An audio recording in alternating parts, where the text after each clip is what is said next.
बच्चों, अगर मैं आपको ये बोलूं कि एमसीए का मीनिंग अगर आप बेसिकली समझ गए हो तो एमसीए, अब आपको मैंने एक सिस्टम बताया था। एमसीए, एमसीए के नीचे कौन आता था? ROC. RD, full form RD का रीजनल डायरेक्टर। रीजनल डायरेक्टर के अंदर क्या आता है? आरओसी। ठीक है, तो एमसीए के अंडर आरओसी, एमसीए के अंदर आरडी। क्या ये बात समझ में आ रही है? चलिए, अब थोड़ा सा समझेंगे। देखो, एक बार तुमसे आरओसी का नाम पहली बार नहीं सुन रहे हो। आरओसी का नाम क्या पहली बार सुन रहे हो? इससे पहले भी तो सुना ही है ना। क्या जानते हो अपने हिसाब से बता दो, फिर हम देखेंगे कि हमें और कितना इंप्रूव करना है। ठीक है, चलिए तो बताओ क्या है। कंपनी के रजिस्ट्रेशन होते हैं, एलएलपी के होते हैं, उनके कामों को पूरा देखते हैं। गुड, सारा पेपर वर्क यही, हाँ यही होता है।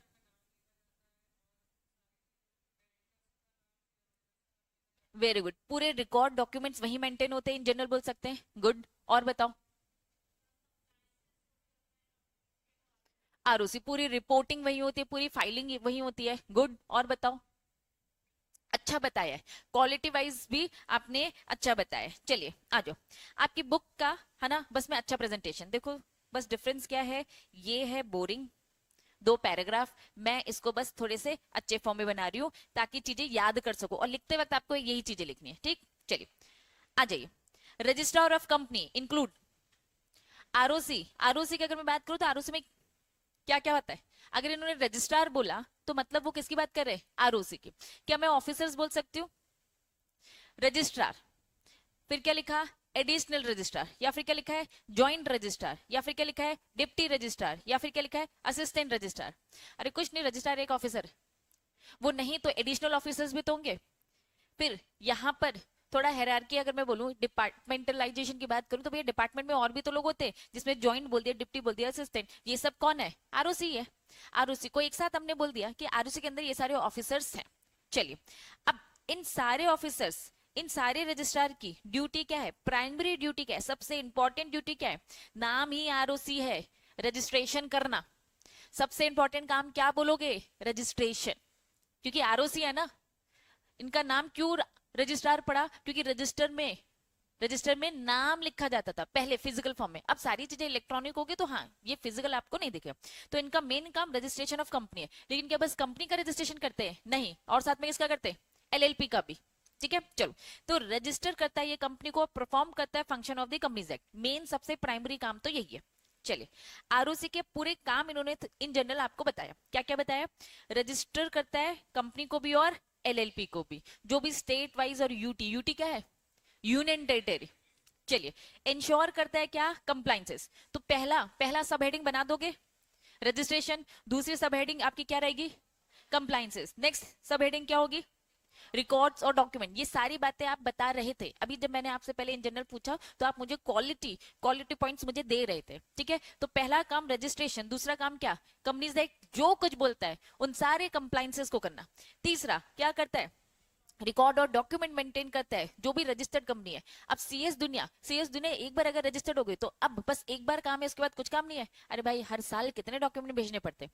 तो रिकॉर्ड मेंटेन करता है, जो डॉक्यूमेंट हमने वहां भेजे उनके पास, हर कंपनी के, चाहे वो रिलायंस हो, टाटा हो, हर किसी के रिकॉर्ड उनके पास मेंटेन है। अलाउ करता है, क्या अलाउ करता है? Public inspection of the record on the payment of the prescribe fees. अक्सर मैं ये आपको बताती हूँ कि भैया अगर आपको किसी भी कंपनी के बारे में जानना है तो एमसीए की वेबसाइट से आप किसी भी कंपनी की इंफॉर्मेशन निकाल सकते हैं। कंपनी की इंफॉर्मेशन निकालने के लिए फॉर एग्जांपल है ना, 100 रुपए बस पे करना पड़ता है। एलएलपी की इंफॉर्मेशन निकालने के लिए आपको कितना पे करना पड़ता है? 50 रुपए। तो एक नॉमिनल फीस होती है, लेकिन ये लोग बस प्रिस्क्राइब फीस बोल के छोड़ देते हैं कि भैया किसी के बारे में जानना है, पब्लिक डॉक्यूमेंट आप इंस्पेक्शन कर सकते हो कहीं भी बैठे। तो रजिस्ट्रार का काम क्या है? रजिस्टर करना, लॉ के, कंपनीज एक्ट के कंप्लाइंसेस करवाना, रिकॉर्ड डॉक्यूमेंट मेंटेन करना, और आखिरी वाला क्या है? किसी को अगर पब्लिक इंस्पेक्शन करना है तो उन्हें करने देना। क्लैरिटी? चलिए, अब क्या होता है उनका जुरिडिक्शन? आरओसी ऑफिसेस होते हैं। क्या मैंने आरओसी के बारे में कुछ ऑफिसेस बताए थे? हर स्टेट में ऑफिसेस है, लेकिन कोई 2 लकी स्टेट बताए थे जहां 2-2 ऑफिसेस थे। क्या था? महाराष्ट्र, मुंबई और पुणे। नेक्स्ट तमिलनाडु, चेन्नई और Coimbatore. Good. ROC office are established in various state and union territory. Each ROC has jurisdiction over the companies and LLP. बच्चों सच बताओ, आरओसी ऑफिस में ही कंपनी और उसी में ही एलएलपी का होता है, बस उसे आरओसी ऑफ एलएलपी बोल दिया जाता है। आरओसी आरओसी बार बार नहीं बोलेंगे, आरओसी एलएलपी हो जाता है, दोनों का एक ही जगह होता है। चलिए, administrative control, ROC office work under the administrative, administrative मतलब क्या, मैनेजमेंट। भैया ये किसके अंडर में काम करी है, सेंट्रल गवर्नमेंट। अभी आपको जो मैंने स्ट्रक्चर बताया, तो सबसे पहले मैंने आपको क्या बताया, मिनिस्ट्री ऑफ कॉर्पोरेट अफेयर, उसके नीचे कौन आता है, आरडी, उसके नीचे कौन आता है, आरओसी। तो ये सेंट्रल गवर्नमेंट का ही तो एडमिनिस्ट्रेटिव है, कंट्रोल है। चलो, दे आर सुपरवाइज, उन्हें सुपरवाइज करने के लिए उनके ऊपर कौन आता है, रीजनल डायरेक्टर। ठीक है, चलिए अब मुझे बताओ, अब आरओसी के बारे में बताने के लिए आपके पास अच्छा खासा कंटेंट। पहला, आप क्या बताओगे, आरओसी में कौन कौन ऑफिसर्स आते बता दोगे। चलिए, दूसरा, आरओसी के पूरे फंक्शन बता दोगे। फिर आरओसी का क्या बताओगे, ज्यूरिडिक्शन बता दोगे।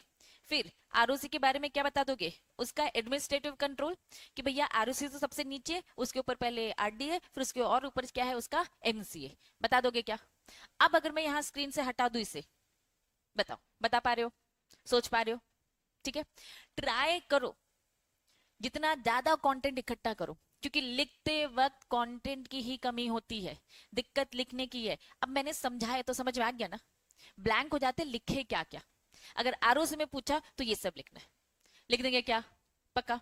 चलिए, दूसरा टॉपिक, अब मैंने अच्छे प्रेजेंटेशन बताया, अब जैसे बस एक बार इसे रीड करके दिखा रही हूँ, क्या लिखा है। इन्होंने कहा है कि हम रजिस्ट्रार का मीनिंग समझ रहे, एडिशनली, जॉइंट हो गया, डिप्टी हो गया, असिस्टेंट हो गया, having duty, registering company, discharging various function. अगर यहाँ पे ऐसा मीनिंग लिखा है, तुम ये प्रेजेंटेशन बिल्कुल भी फॉलो नहीं करोगे, पैराग्राफ नहीं। मैंने आपको क्या प्रेजेंटेशन दिखाया, पॉइंट वाइज, है ना। पहला क्या पॉइंट लिखा था, रजिस्ट्रार इंक्लूड क्या, additional, joint, deputy, point wise, comma comma comma. Presentation में खेलो, पहला पहला प्रेफरेंस कंटेंट याद होना चाहिए, समझ में आना चाहिए, याद होना चाहिए। फिर क्या, प्रेजेंटेशन। ठीक, प्रेजेंटेशन अच्छा दोगे, ऑटोमेटिकली नंबर अच्छे मिलेंगे। ठीक, चलिए फिर आगे, मैंने इस बोरिंग पैराग्राफ को किस किस कैटेगरी में डाला, फंक्शन वाली कैटेगरी, दूसरा क्या, ज्यूरिडिक्शन, फिर एडमिनिस्ट्रेटिव कंट्रोल। लिखो ना, कर लेंगे। नेक्स्ट टॉपिक बताइए, क्या लिखा है, खुद से बताओ अभी तक जो समझ में आया है, जो इंट्रोडक्शन लेवल में तुम्हें आरटी समझ में आया, क्या होता है आरटी, बताओ। किससे इंफॉर्मेशन कलेक्ट करता है आरडी, सारे आरओसी से। इसको थोड़ा सा और अच्छे तरीके से बोलते हैं, सुपरवाइज करता है। किसे सुपरवाइज करता है, सारे के सारे आरओसी को। और बताओ, रिपोर्ट करता है, किसे रिपोर्ट करता है, एमसीए को। ठीक है, वेरी गुड। और बताओ, मैनेजमेंट देखता है, वेरी गुड। ये मीडिएटर का है, मीडिएटर की तरह काम करता है, एमसीए और आरओसी के बीच का, ये मिडिल मैन है। और बताओ,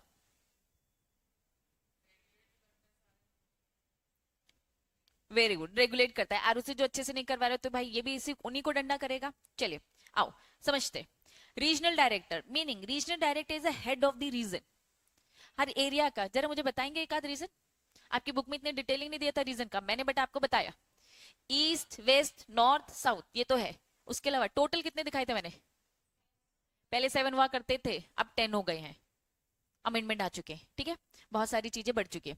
तो ईस्ट वेस्ट नॉर्थ साउथ, और फिर उनके भी बीच बीच के थे, कहीं कहीं तो भैया दो दो थे। ठीक है, सबका एक सेंटर था, ऑफिस था। अब इन्होंने बोला head of the region, east का एक हेड, वेस्ट का एक हेड। ठीक है, चलिए, विच इंक्लूड मल्टीपल स्टेट, एक रीजन में एक स्टेट नहीं होता, एक से ज्यादा स्टेट्स होते हैं, यूनियन टेरिटरी होती है। अब मुझे बताओ, लिखने का तरीका और अच्छा समझ में आ रहा है। पहले अपने दिमाग को प्रेशर दो कि तुम्हारा दिमाग जितना समझा उस बेसिस में कितना आपके दिमाग से आंसर निकल रहा है। फिर उसके बाद आपको क्या करना चाहिए, एक बार अपनी बुक का कंटेंट पढ़ना चाहिए, फिर अपने आप से फिर से पूछो, देखना तब तुम थोड़ा सा बेटर आंसर दे पाओगे। ठीक है, चलो, तो क्या है रीजनल डायरेक्टर, ये एक रीजन का हेड होता है और इसमें मल्टीपल स्टेट या फिर यूनियन टेरिटरी होती है। बेसिक मीनिंग समझ में आ गया। नेक्स्ट हेडिंग, अब इसका काम, आपने पहला पॉइंट तो अच्छे से बता दिया, क्या बताया, सुपरवाइज करता है। किसको सुपरवाइज करता है, रजिस्ट्रार ऑफ कंपनी। दूसरा काम, सुपरवाइज करता है किसको, ये आप नहीं बता सकते थे क्योंकि अभी आप ऑफिशियल लिक्विडेटर नहीं जानते। ऑफिशियल लिक्विडेटर क्या होता है, ये भी एक वन ऑफ दी एमसीए के अंडर आने वाला ऑफिसर होता है। ठीक है, लेकिन फिर भी नाम से काम हमेशा ट्राई करना समझने का। अगर ऑफिशियल हटा दूं, लिक्विडेटर तो जानते हो कौन होता है, लिक्विडेशन की प्रोसेस तो समझते हो, कौन होता है लिक्विडेटर, बताओ। Very good. कंपनी का बिल्कुल वाइंड अप ही हो रहा है, कंपनी बस खत्म ही होने वाली है, तो एक लिक्विडेटर ऑफिसर। क्या मैंने तुम्हें एक इंसॉल्वेंसी ऑफिसर के बारे में बताया था? कौन होता है बताओ इंसॉल्वेंसी ऑफिसर? क्या मैंने ये बताया था कि तुम एज अ सीएस उसमें अच्छा खासा काम कर सकते हो? ठीक है, पहले ट्राई करना बचाने का। तुम हो इंसॉल्वेंसी ऑफिसर, तुम बचा रहे हो, फिर अगर नहीं बच पाया तो उस कंपनी को अब खत्म करना है, तो तुम ही इंसॉल्वेंसी ऑफिसर आगे चल के, बस नाम बदल जाएगा, तुम्हें बोल दिया जाएगा लिक्विडेटर। ठीक है, तो तुम हो लिक्विडेटर, लेकिन तुम्हारे आगे ऑफिशियल लिक्विडेटर होगे तो तुम सरकारी लिक्विडेटर होगे। ठीक है, कुछ नहीं, आपको ये ऑफिसर बनने के लिए एग्जाम टेस्ट वगैरह देना पड़ता है, सब एलिजिबल है, सीए सीएस सीएमए तीनों लोग एलिजिबल है। ठीक है, एग्जाम क्रैक करना होता है। तो ऑफिशियल लिक्विडेटर अभी नेक्स्ट टॉपिक है, समझाऊंगी। रीजनल डायरेक्टर का काम क्या है? आरओसी को भी सुपरवाइज करना, और साथ में किसको? ऑफिशियल लिक्विडेटर जो उनके रीजन में है। कौन से आरओसी को संभालते हैं? ये जो उनके रीजन में। लिख देंगे क्या, थोड़ा सा इलेबोरेट कर देंगे क्या? चलिए नेक्स्ट, मेंटेन करता है कोऑर्डिनेशन किसके बीच में? सेंटर और स्टेट गवर्नमेंट। सीधा इसको एमसीए जैसे हमने ब्रॉडर वे में बोला, इन्होंने कहा कि नहीं थोड़ा सा और अच्छे से बोलते, सेंटर गवर्नमेंट स्टेट गवर्नमेंट। क्योंकि आरओसी क्या है? आरओसी क्या है? स्टेट लेवल में तो है ना कहीं उनका ज्यूरिडिक्शन। ठीक है, और एमसीए क्या है? सेंटर। तो ये कोऑर्डिनेटर का काम करता है कि भैया स्टेट का डेटा उठा उठा के किसको दे देगा? सेंटर को।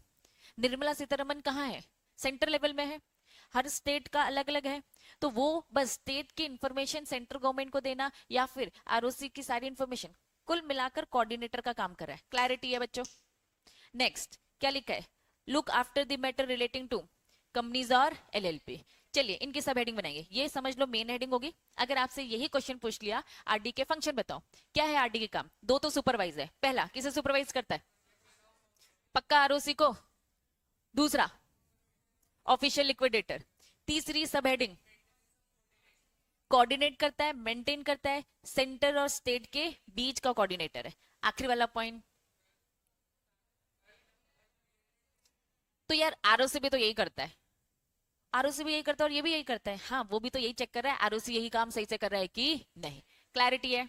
चलिए, क्या है इसकी power? Excise the power delicate by the, ये वो सारे काम करता है जो सेंट्रल गवर्नमेंट इसे कहता है, क्योंकि निर्मला सीतारमन जो मिनिस्ट्री में बैठी है उन्होंने ही तो काम डेलीकेट कर रखा है कि भैया तुम देखो, तो सेंट्रल गवर्नमेंट ने इन्हें डेलीकेट कर रखी है पावर, वो सारे काम वो करता है जो उनको मिला है। क्लैरिटी? पक्का? अब अगर मैं आपसे पूछूं सिंगल क्या है रीजनल डायरेक्टर, क्या इस प्रेजेंटेशन में बता पाओगे? पहले मीनिंग बताओ कि भैया एक रीजन एक एरिया से बिलोंग करता है, उसका वो हेड होता है, और ईस्ट वेस्ट नॉर्थ ऐसे होते हैं। कुछ एक दो एग्जांपल दो और एक्सेट्रा करके लिख दो, क्योंकि तुम्हारी बुक ने तो इतना डिटेल दिया भी नहीं। फिर उसके फंक्शंस बताओगे, फिर उसकी पावर। डन? तीसरा तीसरा क्या था? चलिए ऑफिशियल लिक्विडेटर, थोड़ा बहुत शॉर्ट में फिर भी समझाए क्या है। ऑफिशियल लिक्विडेटर एक ऑफिसर है अपॉइंटेड अंडर सेक्शन। अरे याद होता है तो ठीक, नहीं होता है तो प्रिस्क्राइब। ये तो इतना इंपॉर्टेंट है, prescribe section of the companies act. Official liquidator वो होता है जो प्रिस्क्राइब सेक्शन के अकॉर्डिंग अपॉइंट होता है। ठीक, चलिए appointed as per companies act. कब? कब के लिए? वाइंडिंग अप के लिए, winding up of the company. लेकिन ये वाइंडिंग अप ऑफ कंपनी कौन कर रहा है? ट्रिब्यूनल। पढ़ कौन सा एक्ट है जरा बताएंगे? एक्ट का नाम बताओ। Companies act 2013। यहां ट्रिब्यूनल का मतलब क्या है? एनसीएलटी। फुल फॉर्म बताओ। National company law tribunal. Done? इन्होंने कहा आगे चल के समझेंगे वाइंडिंग अप दो तरीके से होती है। कंपनी चाहे तो अपनी कंपनी को खुद बंद कर दे, उसे हम बोलते हैं वॉलेंट्री तरीका। दूसरा तरीका क्या होता है? दूसरा तरीका क्या होता है? जो एनसीएलटी बंद करा दे।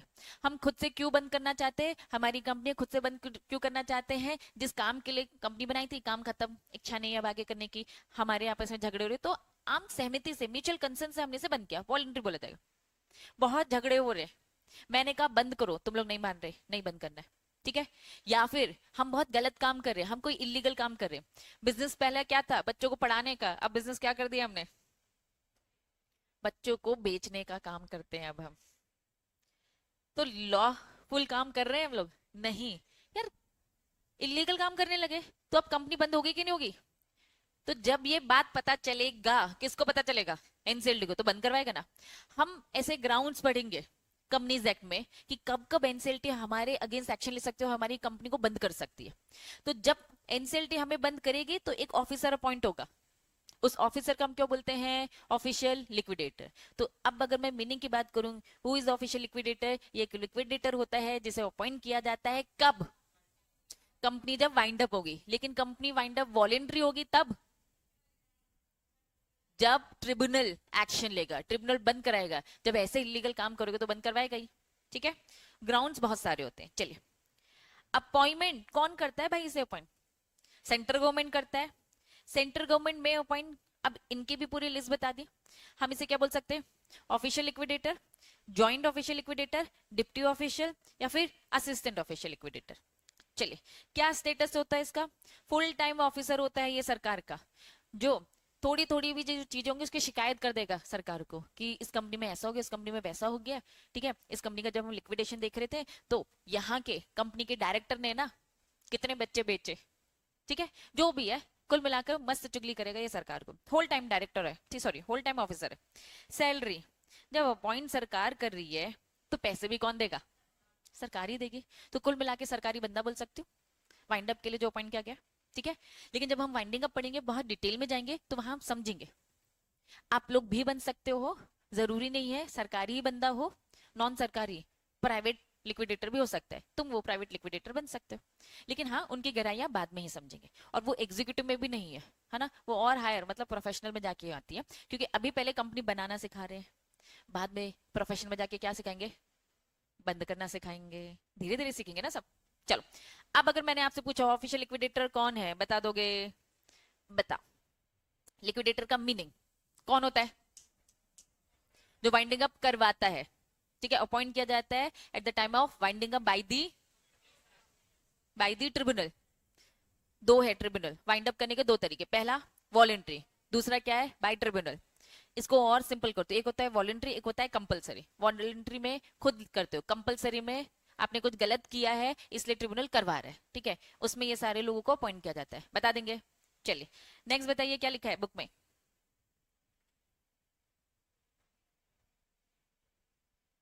SFIO, जरा फुल फॉर्म पढ़ो और मुझे बताओ।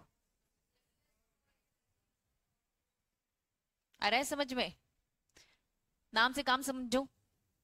फिर से बताओ क्या लिखा है? Serious fraud investigation office. क्या लग रहा है नाम से काम? ये कोई ऑफिस है जो बस किसके लिए बनाया गया है? बस फ्रॉड नहीं, सीरियस फ्रॉड, मतलब बहुत केसेस बढ़ गए हैं तो ये ऑफिस बनाना पड़ गया है।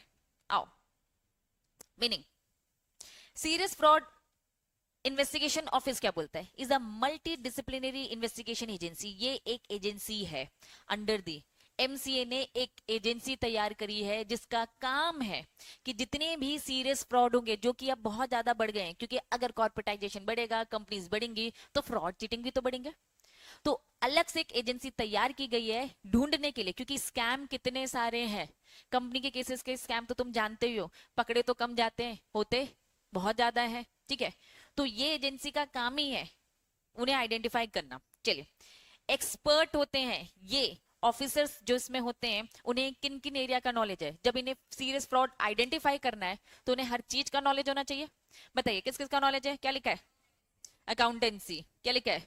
Forensic audit. अब ये फॉरेंसिक मतलब वो वाले फॉरेंसिक में मत चले जाना, है ना, जो सीआईडी में वो पोस्टमार्टम का फॉरेंसिक वो वाला है, वो वाला नहीं। यहाँ पे हमारे लॉ के फॉरेंसिक की बात हो रही है। ठीक है, चलिए नेक्स्ट क्या लिखा है? बैंकिंग लॉ के बारे में पता होना चाहिए। हमारा जो लॉज जो तुम ये सब पढ़ रहे हैं, इसकी इन्फॉर्मेशन होनी चाहिए, नॉलेज होना चाहिए। इन्फॉर्मेशन टेक्नोलॉजी, क्योंकि फ्रॉड स्कैम किस लेवल का होता है, तो आपको इन सारे एरिया का नॉलेज तो रखना पड़ेगा। नेक्स्ट क्या लिखा है? Investigation, company law, capital market, taxation.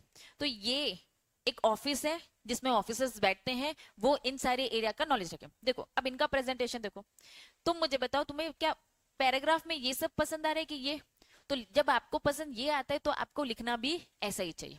ठीक है, मत सोचना कि पेजेस बहुत ज्यादा वेस्ट हो रहे हैं, मत सोचो, प्रेजेंटेशन अच्छा रखो। ठीक, चलिए पर्पस क्यों बनाया गया? डिडक्ट करने के लिए, इन्वेस्टिगेट करने के लिए। क्या? Corporate fraud. ये कॉर्पोरेट फ्रॉड को क्या बोल सकती हूँ? व्हाइट कॉलर क्राइम से तो चल रहे, बड़े बड़े स्कैम चल रहे। Conduct investigation and prosecute, investigation करना, प्रोसिक्यूट करना मतलब केस फाइल करना, ठीक है। रिकमेंड करना, या तो खुद ही केस कर देना या तो रिकमेंड करने के भैया प्रोसिक्यूशन स्टार्ट करो। तो क्यों बनाया है, पहले मीनिंग सीरियस फ्रॉड वाला ऑफिस है, मिनिस्ट्री के अंडर में है, बनाया किस पर्पस के लिए है, ये है वो पर्पस, पता लगा सके, इन्वेस्टिगेट कर सके, केस फाइल कर सके, खुद नहीं कर पा रहे तो भैया केस फाइल करने को रिकमेंडेशन दे सके। चलिए, when is a case assign to, कब इनके पास केस आता है, इन्वेस्टिगेशन में असाइन बाय दी, कौन इनसे असाइन करता है, सेंट्रल गवर्नमेंट इन्हें असाइन करता है। सेंट्रल गवर्नमेंट बोलता है भैया ऑन द रिपोर्ट ऑफ, किसने चुगली करी, आरओसी ने सेंट्रल गवर्नमेंट को एप्लीकेशन डाली कि इस कंपनी में कुछ लफड़ा चल रहा है, बहुत टाइम से गलत गलत फेक फेक डॉक्यूमेंट दे रहे। याद करो, कंपनी के सारे डॉक्यूमेंट सीएस बनाकर प्रिपेयर करके किसको देगा, आरओसी को। अब आरओसी को कुछ डाउट हो रहा है कि कुछ तो पक्का लफड़ा है, तो ये कहाँ एप्लीकेशन अपनी डालेंगे, सेंट्रल गवर्नमेंट को। सेंट्रल गवर्नमेंट क्या बोलेगा, कुछ गड़बड़ चल रही है, सीरियस फ्रॉड इन्वेस्टिगेशन ऑफिसर, इनको बोलेंगे भैया तुम चेक करो on the report of the ROC, या फिर कोई भी इंस्पेक्टर जो भी चेक कर रहा है, on the special resolution pass by company. Company में एसआर कौन पास करता है, बोर्ड ऑफ डायरेक्टर। कौन करता है, शोल्डर करता है ना। सीएस बनना है तो मॉड्यूल से तो पढ़ना ही पड़ेगा। सीएस दुनिया देता है तीनों level from the only module. Shoulder resolution pass करता है, स्पेशल रेजोल्यूशन अगर शोल्डर पास करता है तो 75% बोल सकते हो। दो टाइप के रेजोल्यूशन पढ़े थे मेरे नन्हे मुन्ने बच्चों, ऑर्डिनरी और स्पेशल। ऑर्डिनरी रेजोल्यूशन मतलब क्या होता है, 51% की हमें क्या चाहिए, वोटिंग। एसआर मतलब क्या होता है, 75%। 75% के मेंबर ने रिक्वेस्ट करी कि भैया हमारी कंपनी में कुछ लफड़ा चल रहा है, हमारे पैसे का कुछ मिसयूज हो रहा है। तो कौन कौन एप्लीकेशन दे सकता है, आरओसी इंस्पेक्टर, या फिर खुद कंपनी में शेयर होल्डर, वो भी एसआर पास कर कर। नेक्स्ट, या फिर पब्लिक इंटरेस्ट के लिए हमें कुछ ऐसी खबर लग रही है, खुद से कर दे रहे हैं, या फिर on the request of the centre या फिर स्टेट। मतलब यहां इस सीरियस फ्रॉड इन्वेस्टिगेशन ऑफिस के पास केसेस कैसे आते हैं, या तो आरओसी, या तो सेंट्रल स्टेट गवर्नमेंट खुद, या तो पब्लिक इंटरेस्ट में कुछ हमें ऐसा दिख रहा है मार्केट में। जैसे आए दिन तुम अभी खुद ही इन्फॉर्मेशन देखो, मार्केट में अभी क्या रिसेंटली चल रहा है, ईवी को लेकर बहुत नाटक चल रहे हैं। क्या चल रही है ईवी को लेकर नाटक, बताओ। ई व्हीकल को लेकर कुछ चल रहा है क्या, पेट्रोल सॉरी ई व्हीकल नहीं, हाँ एथेनॉल, सॉरी कहाँ ईवी में चलेगी, ठीक है। उसके फ्यूल को लेकर नाटक चल रहे हैं। क्या नाटक चल रहे हैं बताओ, गाड़ी खराब हो रही है, आपको भी चेंजेस दिख रहे हैं, ऐसी बातें चल रही है। तो बस मैं आपको ये कह रही हूँ, है ना, ये बहुत खतरनाक टॉपिक है, इसमें अपन डिस्कशन नहीं कर सकते, ठीक है। जानते हो कुछ का कुछ हो रहा है, कोई क्या बोल रहा है, क्या हो जा रहा है, ठीक है। इसमें बस मैं आपको एग्जाम्पल देके समझाना चाह रही हूँ, ठीक है। अब मार्केट में कुछ चल रहा है तो ये खबर जा रही है कि नहीं जा रही, सबको पता चल रहा है। तो ऐसे अगर किसी कंपनी को लेके कुछ मैटर हो रहे हैं तो पब्लिक इंटरेस्ट के लिए अगर सवाल उठाना पड़ता है तो ये ऑफिस में ये बात जाएगी और फिर इन्वेस्टिगेशन किया जाएगा, ठीक है। ये तो थी थ्योरेटिकल बातें। अब प्रैक्टिकल दुनिया तुम लोग जानते ही हो, कितनी बातें जाती है कितनी बातें नहीं जाती है, ठीक है। चलिए, तो असाइन करता है सेंट्रल स्टेट गवर्नमेंट खुद, या तो आरओसी आकर इनको रिपोर्ट करेगा, रिकमेंड करेगा, या तो खुद कंपनी के शोल्डर बोलेंगे कि कुछ दिक्कत जा रही है, या तो पब्लिक इंटरेस्ट के लिए एक्शन उठाना पड़ जाएगा। पहले बताओ, क्लैरिटी है।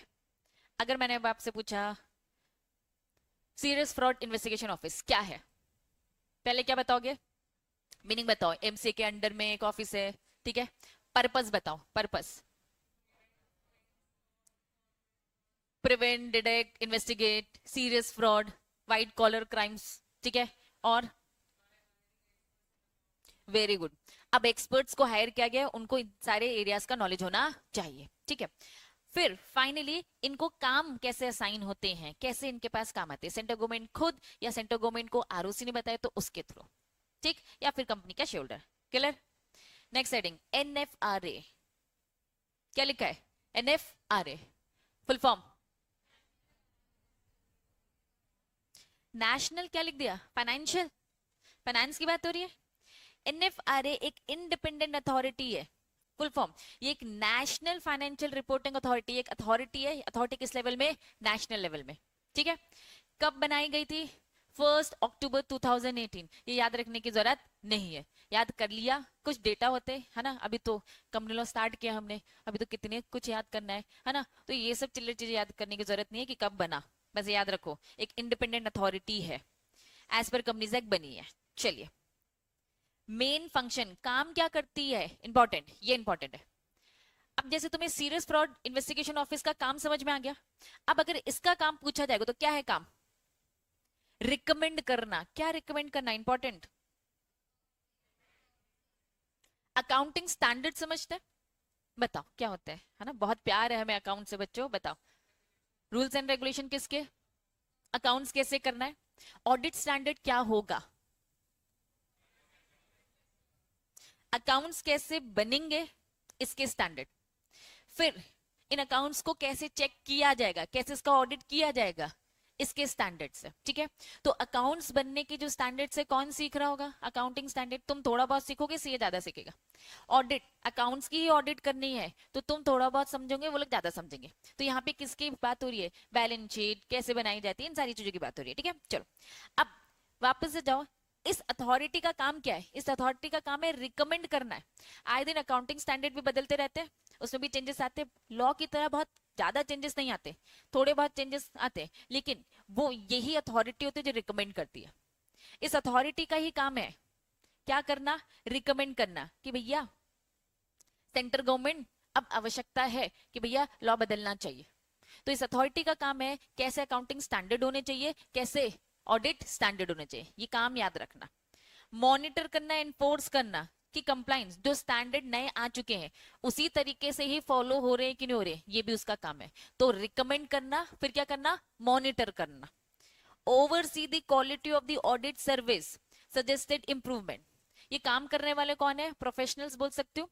यहाँ पे मेनली कौन, किस प्रोफेशनल की बात हो रही है? सीए की बात हो रही है। ये भी चेक करना कि भैया क्वालिटी ऑडिट सर्विस दी जा रही है कि नहीं जा रही है, किस तरीके से कुछ भी फ्रॉड जो होते हैं, है ना, अकाउंटिंग में तो गेम खेल जाते हैं, कुछ का कुछ फिगर बता रहे, तो उसी तरीके से हम कुछ इंप्रूवमेंट सजेशंस दे रहे हैं, वो आप उस हिसाब से कर रहे कि नहीं कर रहे। इनका काम बस रिकमेंड करके काम इनका खत्म यहाँ नहीं होता है, रिकमेंडेशन का भी है। दूसरा दूसरा काम क्या है? मॉनिटर करना कि जैसा रिकमेंड किया गया था वैसे ही हो रहा है कि नहीं हो रहा है। तीसरा, अगर सीए तक को चेक करना कि भैया तुम क्वालिटी वाइज काम सही कर रहे हो कि नहीं। Next, perform other incidental function. क्या है ये? फोर्थ क्या बोलता है? अदर बोल सकती हूँ, इससे जुड़े हुए। इंसिडेंटल मतलब क्या? इससे जुड़े हुए और भी काम, मतलब मेनली 3 काम सेंट्रल गवर्नमेंट को रिकमेंड करती है। क्या? अकाउंटिंग और ऑडिट स्टैंडर्ड। दूसरा, मॉनिटर करती है, क्या? कि जो रिकमेंड किया है वो कंप्लाइंस हो रहा है कि नहीं हो रहा है। तीसरा, ओवरसी, देखती है क्वालिटी सर्विस ये प्रोफेशनल दे रहे कि नहीं दे रहे, जो हमने सजेशन दे रखा है वो सजेशन लेके ये अपना इंप्रूवमेंट कर रहे कि नहीं कर रहे, और इससे जुड़े हुए जो भी इंसिडेंटल। चलिए, पर्पस क्या है यार, इससे क्या होगा? Public interest. तुम किसी कंपनी के अकाउंट से गड़बड़ अगर कर दोगे तो भैया मार्केट में तो हम क्या देखते हैं? उसकी बैलेंस शीट देखकर डिसाइड करते हैं इस कंपनी में पैसा इन्वेस्ट करना है कि नहीं करना। तो ये जो अथॉरिटी है बनाई किस पर्पस के लिए गई है? पर्पस क्या है? प्रोटेक्ट करना पब्लिक का इंटरेस्ट, सेफगार्ड करना है interest of investor, creditor, stakeholder, सारे लोग एक साथ। जहां इन्होंने पब्लिक बोला तो सब कवर वैसे भी हो गए, यहाँ बस इन्होंने इंडिविजुअल टर्म बोला। इन्वेस्टर कौन होता है? जो पैसा लगाता है। क्रेडिटर कौन होता है? जो उधार में इस कंपनी को पैसा देता है। तीसरा क्या बोल दिया? Stake holder. शेयर होल्डर लिखा है कि स्टेक होल्डर? बताओ डिफरेंस। कहीं से कुछ भी इंटरेस्ट जुड़ा हुआ हो कंपनी से, कुछ भी, शेयर होल्डर इसके अंदर आ जाता है। ठीक है, चलो। इंश्योर करना high quality of accounting and audit standard, यही तो ऊपर पढ़ा हमने। एक्सरसाइज करना effective oversight the auditor, CA पे नजर रखना सही से कर रहा है कि नहीं कर रहा है। ऊपर वाली बात जो फंक्शन है ऑब्जेक्टिव सेम तो है, कुछ अलग है क्या? बस पहला वाला पॉइंट जो है, जो 2 तरीके से उन्होंने बताया, वो और एड ऑन कर देना। चलिए, अब मुझे बताइए, अगर मैं आपसे पूछूं क्या है नेशनल फाइनेंशियल रिपोर्टिंग अथॉरिटी, बता दोगे क्या? बोलो, बता दोगे? एमसीए के अंडर सब ये, एमसीए इन सब पे नजर रख रहा है, एमसीए देख रहा है कि सारा काम सही से हो रहा है कि नहीं। आरओसी में सिंगल क्वेश्चन आता है, बता देंगे? आरडी बता देंगे? Official liquidator. सीरियस क्या लिखा है? Fraud investigation office. काम याद आ रहा है? NFRA, national financial reporting authority. काम क्या है बताओ, काम क्या है? और वेरी गुड। मुझे दोनों चाहिए। किसी ने बस अकाउंटिंग स्टैंडर्ड बोला तो मैं नंबर पूरे के पूरे काट लूंगी, सिंगल ऑडिट का स्टैंडर्ड बोला तो काट लूंगी। प्लीज अकाउंटिंग है ना और ऑडिट स्टैंडर्ड दोनों की बात करना है। बस रिकमेंड करने वाली बात मत बोलना। साथ में क्या बोलोगे? कंप्लाइंस भी करता है, मॉनिटर भी करता है और इंश्योर भी करता है क्वालिटी सर्विस ऑडिटर दे रहे हैं कि नहीं दे रहे। बातें पूरी लिखो, क्योंकि अब है बच्चों सब्जेक्टिव, प्लीज पूरा लिखना होता है। डन। चलिए, इसके बारे में तो तुम मुझे बताओगे। बताओ एनसीएलटी क्या है? कोड बोल सकते हैं, सब्स्टिट्यूट बोल सकते हैं, पक्का? और बताओ। हम्म ट्रिब्यूनल है, ट्रिब्यूनल तो है, कंपनी के सारे केसेस देखता है, ठीक है, गुड। कॉर्पोरेट डिस्प्यूट रिजॉल्व करता है। ये एनसीएलटी क्या है?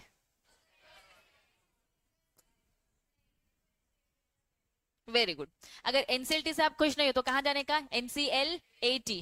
फुल फॉर्म एनसीएलटी का बताओ। National company law tribunal. NCLAT का national company law appellate tribunal. Done. अच्छे प्रेजेंटेशन में बस बता रही हूँ। चाहे एनसीएलटी चाहे एनसीएलएटी, दोनों की अगर मैं बात करूं, ये एक क्या है? बोल सकती हूँ जुडिशियल बॉडी। क्यों जुडिशियल? जज बैठता है, तुम्हारा केस है, ठीक है, तुम्हारा केस है, तुम दोनों की बातें सुन रहे हैं, तो जज की तरह डिसीजन होते हैं ना, तो जुडिशियल बॉडी। स्टेब्लिश, क्यों स्टेब्लिश है? जब कोर्ट कचहरी है, अरे भाई कितने सारे कोर्ट्स है, डिस्ट्रिक्ट कोर्ट है, हाई कोर्ट है, सुप्रीम कोर्ट, इतने सारे कोर्ट्स तो है ना। क्यों बना रहे? ताकि हम क्या कर सके? Speedy resolution of corporate dispute. बता पा रहे थे क्या? ये बता पा रहे थे, है ना। मैं कह रही हूँ कि बस लिखो पूरा कि भैया एनसीएलटी एनसीएलटी दोनों दोनों की अगर बात करें तो जुडिशियल बॉडी है। इन्हें बनाया गया है ताकि जल्दी से जल्दी डिसीजन ले सके। कोर्ट में तो वैसे 10-10 साल लग रहे डिसीजन देने में, तारीख में तारीख, ठीक है। कॉन्स्टिट्यूट किसने बनाया है? एमसीए ने बनाया है। नोटिफिकेशन डेट कब बनाया, ठीक है, ये याद रखने की जरूरत नहीं, एमसी ने बनाया, बस ये याद रखो, ठीक है। चलिए, legal provision section, companies act के टोटल सेक्शन बता दो। पक्का? पक्का 470? कितने चैप्टर्स, कितने शेड्यूल? गुड। यहां इन्होंने कहा सेक्शन जो 408 है उसमें एनसीएलटी के बारे में लिखा है, एनसीएलटी कैसे बना क्या है। 410 में क्या लिखा है? एनसीएलटी के बारे में लिखा है, ठीक है, कुछ नहीं, कंपनीज एक्ट की बात करें। अब तुम्हारी बुक में अगर मैं जाऊं तो ये है तुम्हारी बुक, और तुम्हारी बुक में ये सारी बातें लिखी हैं। मुझे बताओ बन जाएगा क्या? पॉइंट वाइज लिख सकते हो। अगर किसी ने पैराग्राफ लिखा, काट दूं क्या नंबर पूरे के पूरे? बोलो हाँ। क्यों लिखना पैराग्राफ में? जब इतना बोरिंग, तुमको पढ़ने में मजा आ रही है तो हमें क्या मजा आने वाली है तुम्हारा पैराग्राफ पढ़कर? तो एग्जामिनर को मजा आने वाली है। रो रो के एक नंबर दे देगा, वो पढ़ेगा भी नहीं, एक नंबर तुम्हें मिल जाएगा। तुम्हें लगे दीदी एक नंबर क्यों मिले? उसने पढ़ा नहीं है ना बेटा, इसलिए। पढ़ता तो शायद दे देता, उसकी इच्छा ही नहीं करी पढ़ने की। ऐसा होता है, प्लीज थोड़ा सा इजी करो। जितना इजी करोगे उतना अच्छा आपके लिए, ठीक है। तो ये थे हमारे टाइप। फिर से इनसे रहा नहीं गया। क्या लिखा है? एमसीए 21। क्या लिखा है इसमें? पिक्चर में क्या लिखा है? पूरा पैराग्राफ सेम जब मैंने स्टार्ट किया था एमसीए का इंट्रोडक्शन, कि एमसीए क्यों आया, बताओ क्यों आया?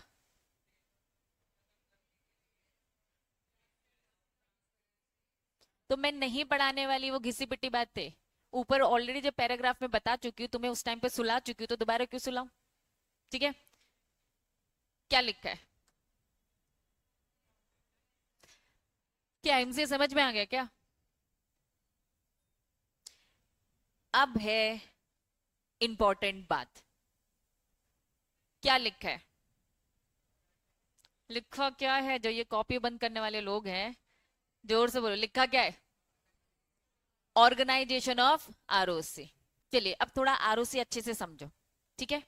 Ministry of corporate affair, MCA, ठीक है, उसके अंदर आरडी, आरडी के अंदर आरओसी। आरओसी का फुल फ्लेज काम कैसे होता है? जहां आप अपने डॉक्यूमेंट भेजोगे, बीइंग अ सीएस तुमको भेजने के नहीं भेजने, उसका काम करने का तरीका क्या होता है? वेरी वेरी वेरी इंपॉर्टेंट, अभी तक का सबसे इंपॉर्टेंट जो अभी तक पढ़ा तुमने, है ना, ये आ गया। क्योंकि इंस्टीट्यूट अनइम्पोर्टेंट देता है, इसलिए पढ़ा है वो हमने, है ना। इंपॉर्टेंट भी देता है, कभी कभार इंपॉर्टेंट भी दे देता है, ज्यादातर तो अनइम्पोर्टेंट देता है, ठीक है। चलो तो अब इंपॉर्टेंट पढ़ते हैं। क्या लिखा है? Organisation of ROC. आरओसी के ऑफिस को उन्होंने दो पार्ट में डिवाइड किया। पहला पार्ट क्या बोल दिया? फ्रंट ऑफिस, और दूसरा क्या बोल दिया, बैक ऑफिस। अगर मैं बैक ऑफिस बोलूं तो बैक ऑफिस में क्या बोल दिया, बैक ऑफिस मतलब वो ग्वालियर वाला ऑफिस हो गया, वो रीजनल डायरेक्टर वाला हो गया, आरडी हो गया। क्या है एमपी का आरडी, क्या होगा, रीजनल डायरेक्टर। जगह का नाम बताओ, अहमदाबाद पढ़ा था, नॉर्थ वेस्टर्न एरिया में लगता है, ठीक है, बताया था। चलो, अगर मैंने बोला बैक ऑफिस, बैक ऑफिस मतलब क्या, बैक ऑफिस मतलब क्या, जहां पर पूरे डॉक्यूमेंटेशन के काम होते हैं। एक एग्जाम्पल के थ्रू पहले समझाऊंगी, पहले आ जाओ एक एग्जाम्पल, ठीक है। ये सारे एग्जाम्पल अगर आपने समझ लिए तो ऑटोमेटिकली वो पूरा सिस्टम आपको समझ में आ जाएगा। चलो, राहुल चाहता है कंपनी को इनकॉर्पोरेट करना, ठीक है, ये हमारे राहुल जी हैं, ठीक है, क्लास का राहुल है ये हमारा। अब ये राहुल जी इनकॉर्पोरेशन करना चाहते हैं। अब राहुल अपने घर में बैठता है, घर पे मस्त बैठता है, अपना लैपटॉप खोलता है। राहुल बहुत जानकार इंसान है, ठीक है, ओपन करता है, गूगल में जाके क्या लिखेगा, क्या लिखेगा, MCA 21 लिखेगा, वेबसाइट खुल जाएगी, है ना। फॉर्म निकालता है, ठीक है, फॉर्म सर्च करता है उसमें, और फॉर्म को फिल करता है और अपलोड कर देता है ऑनलाइन। जानकार इंसान है यार। तो इसे हम क्या बोलेंगे, इसे हम क्या बोलेंगे, इसे हम बोलते हैं वर्चुअल फ्रंट ऑफिस। जब आप खुद एमसी की वेबसाइट में सारे डॉक्यूमेंटेशन कर देते हो तो इसे हम क्या बोलेंगे, वर्चुअल फ्रंट ऑफिस। अरे बहुत नॉलेज है मेरे पास, मुझे CSDNO को इनकॉर्पोरेट करना है, 2 मिनट में चुटकियों में कर दूंगी, लैपटॉप खोलेंगे मस्त भर देंगे, तो इसे हम क्या बोलेंगे, वर्चुअल फ्रंट ऑफिस। तो एमसी की जो वेबसाइट आपको दिख रही है वो क्या है, वर्चुअल फ्रंट ऑफिस। चलिए, registrar front office, registrar front office, ठीक है। चलिए, अब सिचुएशन चेंज, राहुल के पास ज्यादा नॉलेज नहीं है, ठीक है, Rahul does not know how to upload the form, इसको पता ही नहीं है, अरे करते कैसे हैं, ठीक है। ही विजिट, कहां विजिट कर रहा है, एमसीए, एमसीए। अब हर कोई मुझे बताओ ग्वालियर जा पाएगा क्या, यहाँ जबलपुर के अगर आप बैठे हो यहाँ पे, मुझे बताओ हर कोई ग्वालियर जा पाएगा क्या, नहीं जा सकता। और नॉलेज भी नहीं है इतना कि एमसीए की वेबसाइट में खुद कंपनी इनकॉर्पोरेट कर ले। तो अब एमसीए ने क्या किया, एमसीए ने क्या किया, जगह जगह, अच्छा एमपी ऑनलाइन समझते हैं, बताओ एमपी ऑनलाइन क्या, बताओ, नहीं पता क्या, बता नहीं सकते दीदी, बताओ ना, वहां जाके फॉर्म भरो। तुमको अगर नॉलेज है, अभी एग्जाम के फॉर्म भरे जाएंगे, अब एग्जाम के फॉर्म भरे जाएंगे, तुमको नॉलेज है तो कॉलेज के फॉर्म खुद भर लेते हैं, तुमको नॉलेज नहीं है तो क्या करोगे, एमपी ऑनलाइन के पास जाओगे, वो पूरा फॉर्म भर के तुम्हें दे देते हैं, है ना। रखू दीदी, ठीक है, चलो बताऊंगी रखू दीदी कहाँ फिट बैठेंगे, अभी नहीं, ठीक है।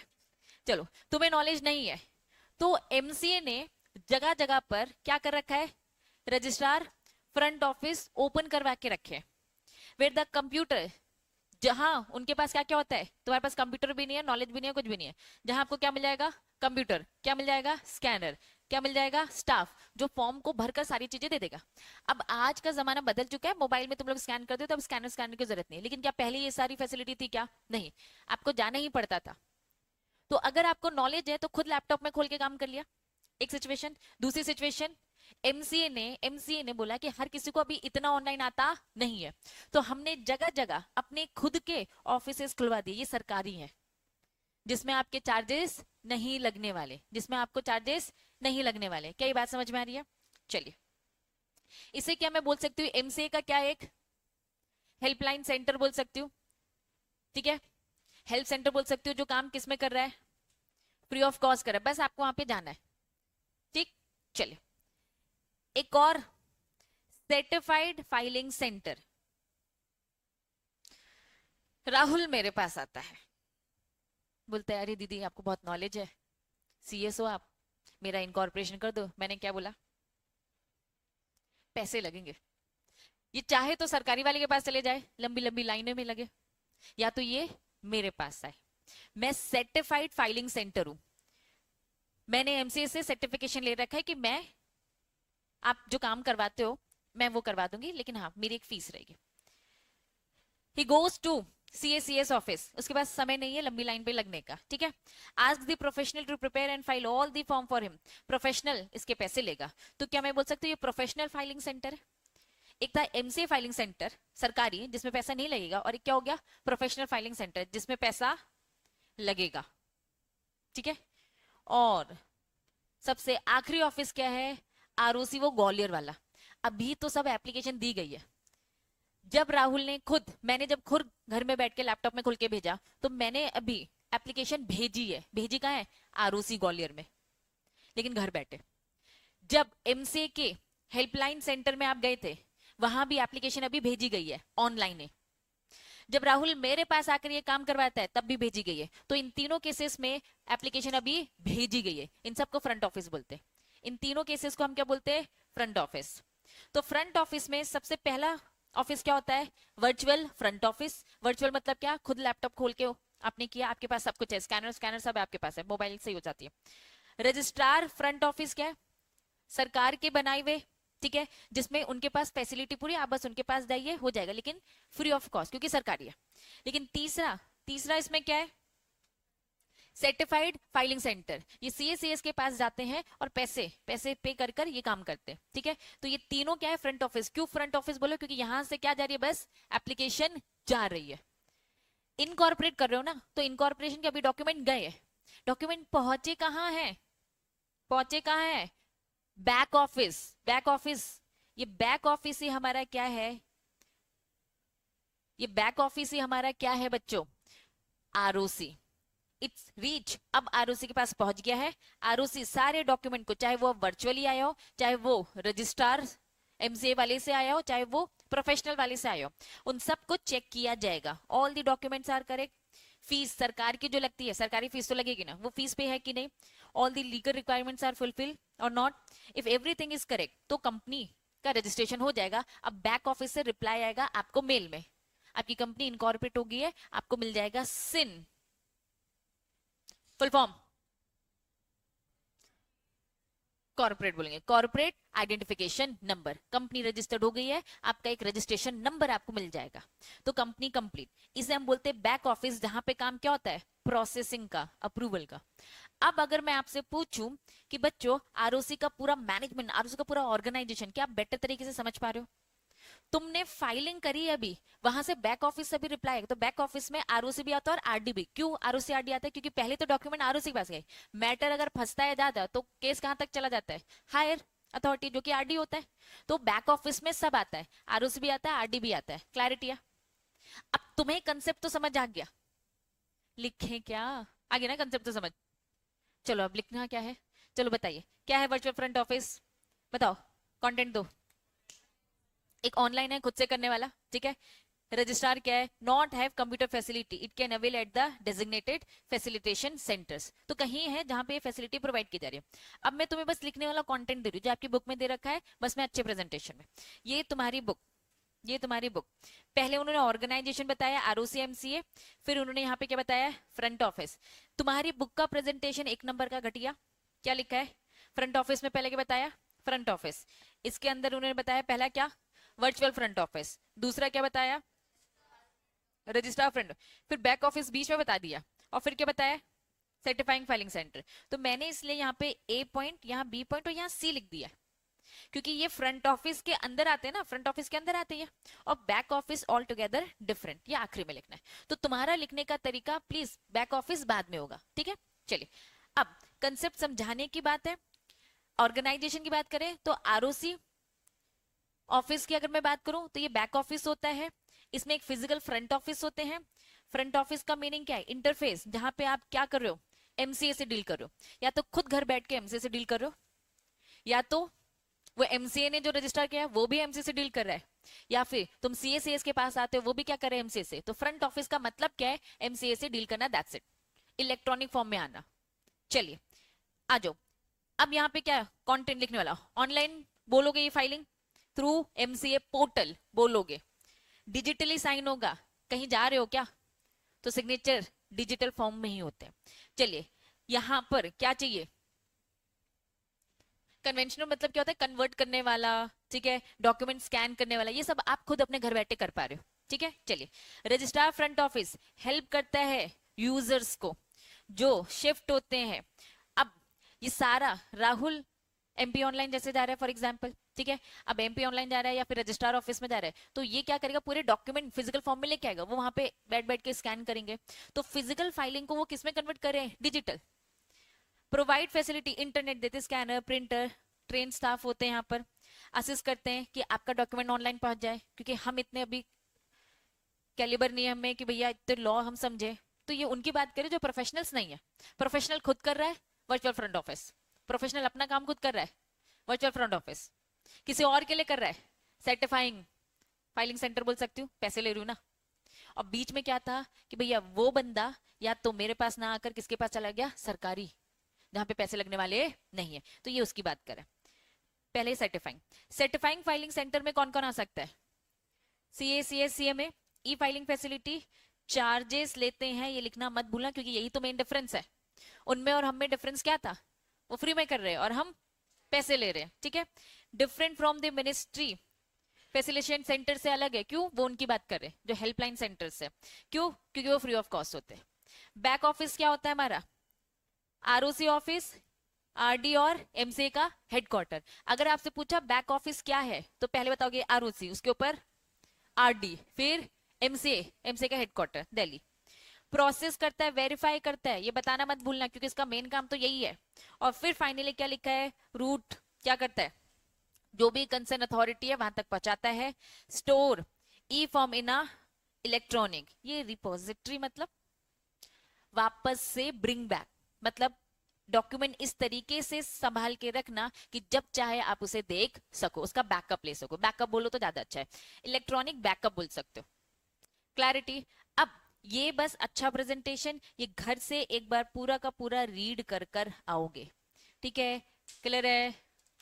आज से होमवर्क चालू, ठीक है, हाँ हाँ, खत्म, होमवर्क करना पड़ेगा, नहीं चलेगा, ठीक है। और ऑनलाइन वाले बच्चों तुमको भी होमवर्क मिलेगा, तुम भी टेंशन मत लो, चलो टाटा बाय बाय, टाटा बाय बाय।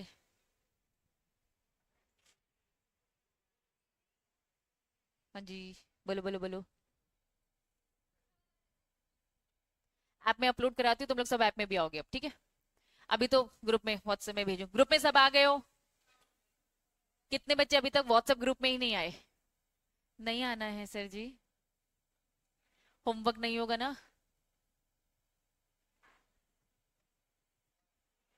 नहीं, तो घर पे हम बात करेंगे।